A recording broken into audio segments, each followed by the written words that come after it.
Alors si on regarde un petit peu, je vais revenir sur le slide, mais vous pouvez regarder en même temps dans votre projet qui a été généré, qu'est-ce qu'il y a exactement. Alors il y a plein de répertoires, faites attention, il y en a certains, si vous commencez à les modifier, vous pouvez tout recommencer. Le premier répertoire, c'est le répertoire qu'on appelle de Boiled. C'est ici qu'on va générer, c'est ici qui génère en fait quand vous lancez votre navigateur et que vous voyez l'application, les exécutables minimifiés de votre appli. Donc qu'on soit en développement ou en production. Donc vous verrez un peu plus tard, on l'abordera, comment on met une application en production.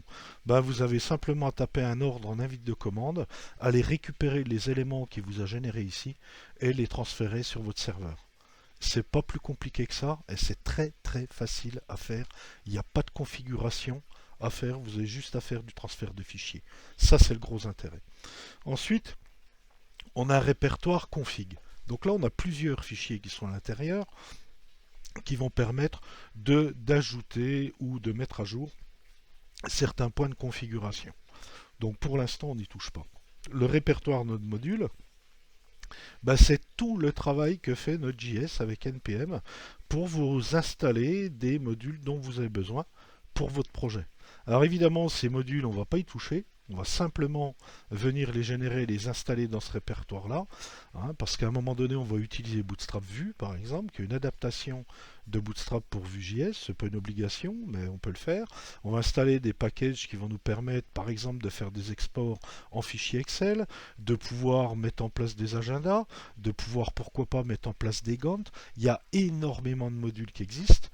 Et là, au départ, on vous a mis les modules dont vous avez besoin pour une application de ce type-là. Mais vous allez en rajouter, évidemment, suivant les besoins, des formatages de date, etc., etc. Alors évidemment, ce répertoire-là, vaut mieux pas y toucher. Le répertoire SRC, ben, c'est là qu'on va faire notre appli, c'est le répertoire des sources, et c'est là qu'on va créer des composants. Puisque Vue.js, Vue.cli, pardon, travaille avec des composants. Vous verrez, un composant, c'est pas très très compliqué. Hein, simplement, il faudra savoir comment les utiliser. Un répertoire statique, ben, le répertoire statique, c'est le dossier qui va contenir les assets, ben, les images de votre site, les fichiers JavaScript supplémentaires si vous voulez, quoique ce n'est pas une obligation du tout, les feuilles de style, etc. etc. C'est pas obligatoire de l'utiliser, c'est quand même fortement préconisé. Ensuite, si vous regardez les fichiers principaux directement sous votre répertoire, à part ces répertoires-là, bon, ces deux-là, vous n'y touchez pas, c'est les fichiers de configuration. Ça, c'est simplement pour GitHub, donc vous n'y touchez pas non plus, sauf si vous voulez ignorer certains répertoires quand vous faites de la mise à jour avec GitHub. Ce qui nous intéresse particulièrement, ce sont ces deux-là. Le index.html, ben, c'est votre SPA. C'est là qu'on va, ben, c'est cette page qu'on va voir et dans laquelle on va injecter les différents templates de nos composants.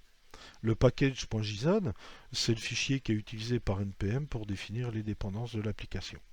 N'y mettez pas trop les doigts au début surtout parce que vous risquez de dérégler un petit peu le paramétrage de votre appli. Puis un petit point sur le readme.md, c'est lorsque vous faites de la publication sur GitHub, ben c'est les fichiers que vous voyez qui vous expliquent un petit peu comment fonctionne ou comment installer votre application. On y reviendra peut-être plus tard. Alors jusqu'à présent, on a beaucoup utilisé du JavaScript sur une page. On pourrait éventuellement le mettre dans un fichier spécifique, hein. Tant qu'on a du code relativement simple, ça ne pose pas de problème particulier. Dans le cas d'applications plus larges, comme notre cas ici avec Vue.cli, ben, il faut organiser tout ça, évidemment, et puis, comme sur d'autres frameworks, hein, que ce soit Angular ou React, donc vous allez voir que très vite, on va commencer à organiser notre application pour qu'elle soit la plus stable possible. Comme je vous le disais, créer une appli, c'est facile. La maintenir dans le temps, c'est beaucoup moins évident, donc vous avez intérêt à avoir des bases très très solides en termes de modalités de développement et en termes d'organisation. Alors il faut avoir évidemment une organisation très claire. La CLI nous en donne une, c'est-à-dire elle vous dit vous travaillez là et pas autre part. Donc c'est déjà une base de départ qui est plutôt bien.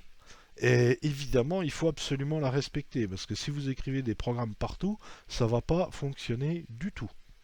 Donc voilà, il faut bien comprendre comment un framework fonctionne pour travailler dans sa logique et pas aller à contre-courant. sinon vous allez dans le mur.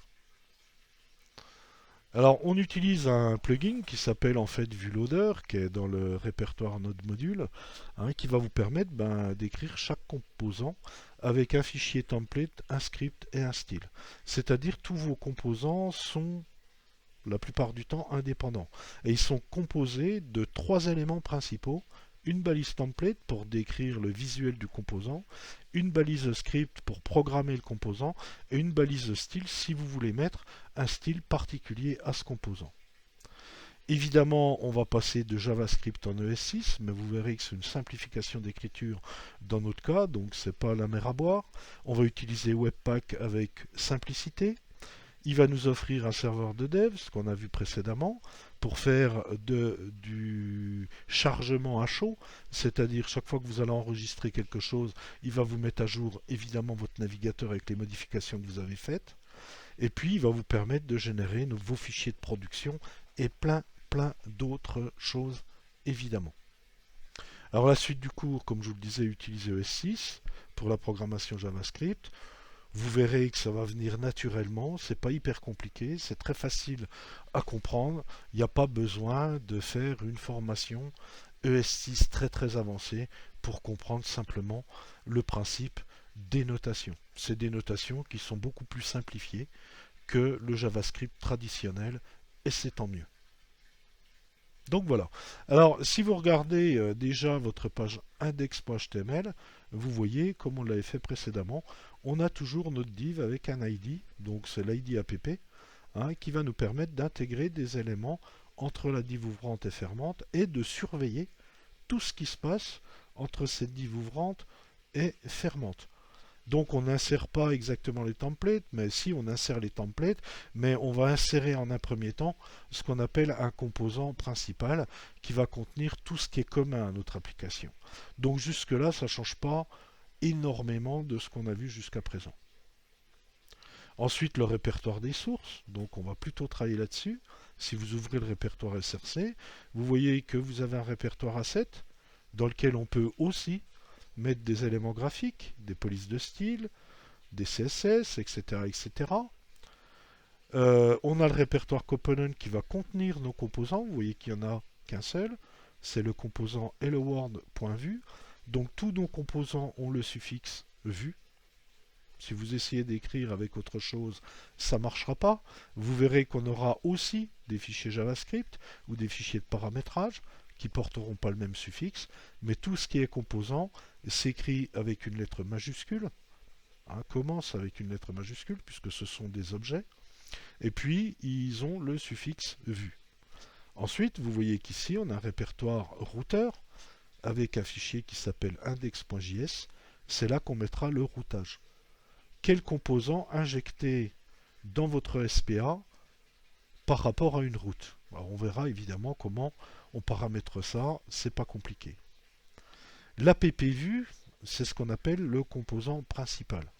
Donc celui-là va regrouper tout ce qui est commun à votre application, notamment par exemple la barre de navigation.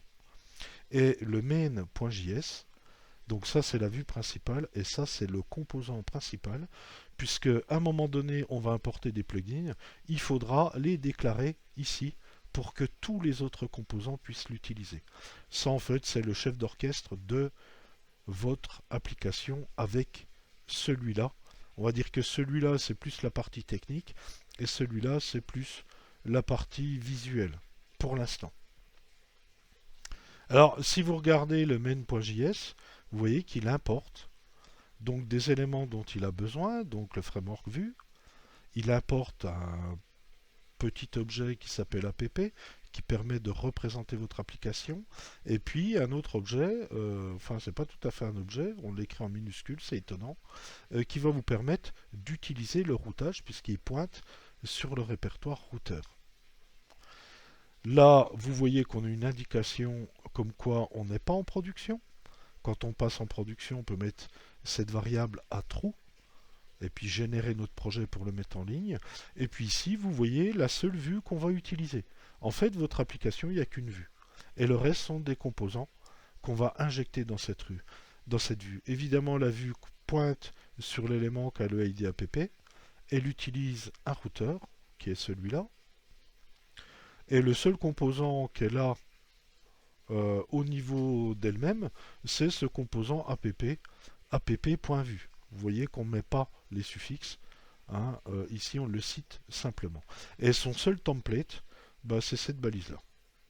Donc ça, on n'y touche pas. On va peut-être rajouter des choses quand on importera des plugins, mais pour l'instant, vous n'y touchez pas du tout. Ensuite, si on regarde comment un template est fait, bah vous voyez, un composant est fait, pardon, il a trois parties. Une partie template, une partie script, une partie style. Le style étant propre au composant sur lequel on est. Donc on est sur le composant app.vue, voilà son template. On a une div qui a le ID app par exemple. Vous voyez qu'on met une image, c'est le petit logo qui est dans le répertoire asset. Et ici, on a une balise qui s'appelle routerView, c'est-à-dire tous les composants que vous allez appeler vont venir s'insérer à la place de cette balise. Évidemment, on y reviendra quand on commencera à faire de la navigation. Le script, tous les éléments sont exportables. C'est pour ça qu'on met un export défaut. Pourquoi? Parce qu'ils peuvent être utilisés par d'autres éléments. Et le nom de mon composant est le même nom que le nom du fichier. Donc app avec un A majuscule. Puis ici, dans la partie style, vous voyez quelques petits styles pour notre page, notre vue principale. L'index.js, c'est celui-là qui va nous faire, c'est ce composant-là, ce fichier-là. Donc vous voyez qu'il est écrit en JavaScript, qui va nous faire le routage. Donc lui, il a besoin de la vue, il a besoin d'un objet qui s'appelle router, c'est lui qui permet de faire les injections. Et puis il va utiliser donc le composant hello world.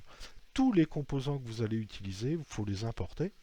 Donc on a certainement dans notre répertoire SRC et dans le répertoire component un élément qui s'appelle helloworld.vue. Si je remonte un peu, en fait c'est celui-là. Chaque fois que vous appelez un élément, il va venir sur le répertoire SRC, vous indiquer le répertoire où il se trouve, et puis son nom.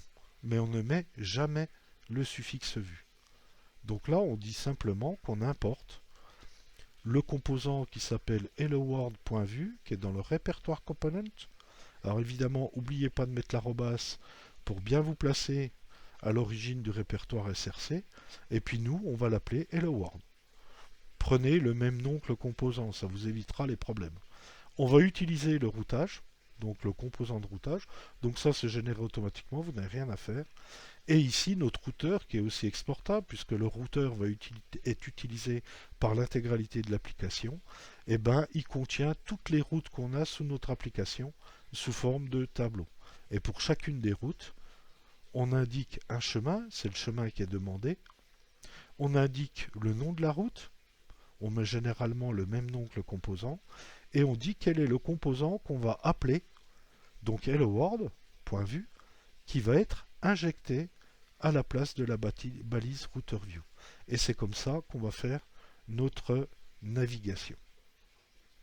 Alors évidemment, j'ai fait un petit schéma, c'est-à-dire vous avez la page index.html qui contient une seule div avec le ID app, comme ça notre vue va regarder tout ce qui se passe entre cette div ouvrante et cette div fermante. Chaque fois que vous allez appeler une route, un chemin, eh ben, vous allez appeler donc cette route a un nom et vous allez appeler un composant. Ça, c'est le fichier index.js qui vous permet d'organiser toutes vos routes. Et évidemment, par exemple, si j'appelle la route slash, quand j'arrive à la page d'accueil, à ce moment-là, le routeur va appeler le composant helloworld.vue et il va l'intégrer à partir de la vue principale, app.vue, à la place de la balise routerView. Donc ce que vous avez mis là, vous le verrez apparaître automatiquement dans votre page.